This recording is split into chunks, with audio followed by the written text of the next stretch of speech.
When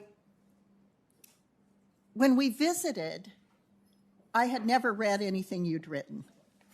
I have since read some of the things you've written. And it seems to me there's a big disconnect between the person I met in my office and your writings. So some of the things I'm concerned about now are how you view some of the things you've written and said in the last 3 years or so with what you'll take with you into the OCC as a regulator. So I want to ask you some of those questions. Mm-hmm. Do you believe that federal bank regulators, through the use of capital requirements, loan loss reserves, and supervisory standards, mm-hmm. have the legal authority to starve an industry of their sources of capital? Senator, I do not believe that is right. I do not believe that any federal regulator should have as its goal to starve any specific company of capital. Those decisions should be left to private banks allocating credit.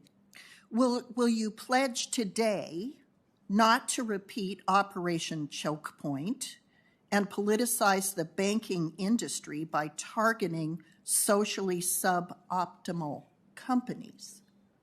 Senator, I will, if confirmed as the Comptroller of the Currency, I will make sure that that agency acts only within its legal mandate and performs its mission and does not step into the shoes of Congress and other policymakers who need to make those substantive decisions. That I completely can, get on board with. I want to explore a little bit some of your discussions about stablecoins, CBDCs. I got the impression that you believe only in fiat currency. Am I correct in that regard? No, Senator. Well, let me explain that as an academic, I am struggling with figuring out, what the future holds with respect to digital currencies. We are very much in the state of flux now. Technologies are evolving very quickly. My concern, and I have expressed those concerns, is that despite all of the obvious benefits of private digital assets or digital currencies with respect to efficiencies, inclusion, and all these other benefits, we may end up in a situation where, for example, a large company, like a big tech company, might control all of the infrastructure through which the money that every American family, every American business uses in their daily lives moves. That bothers you?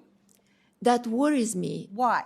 Because private companies, as you know, are pursuing private profits, and that is absolutely what they should be doing.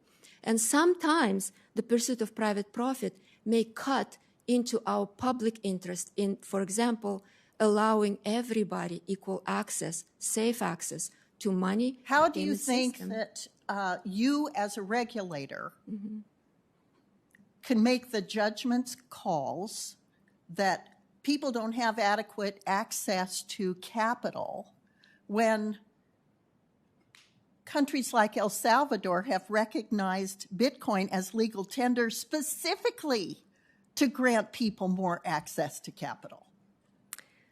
Senator, I have not been to El Salvador, but my understanding is that before El Salvador recognized Bitcoin as its official currency, they were using US dollar. And the US dollar is, to me, the best money in the world. Okay, so do you believe, I want to return to that question, do you believe that a government-issued representation of currency, of value, is superior to private commerce? I believe that we do have government-issued money right now in this country, and it's working great. And I worry about allowing private innovation to undermine a lot of important public policies that we need to pursue in this country. Okay, and what are those public policies? Well, for example, national security. national security is a very important public policy. Do you think that Bitcoin threatens national security?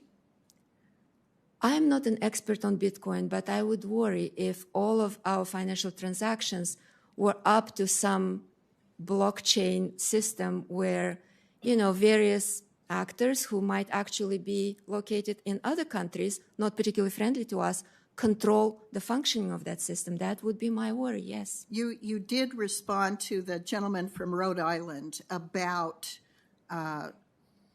concerns about stablecoins and that could reduce the Federal Reserve's ability to execute monetary policy. Monetary policy is carried out in the capital markets, not by the Federal Reserve. Money creation takes place today in the form of commercial bank money from lending. So a stablecoin that's issued by a bank would also be a commercial bank money backed 100% by reserves. So I'm struggling with your view about digital assets. Mr. Chairman, thank you. Thank you, sir.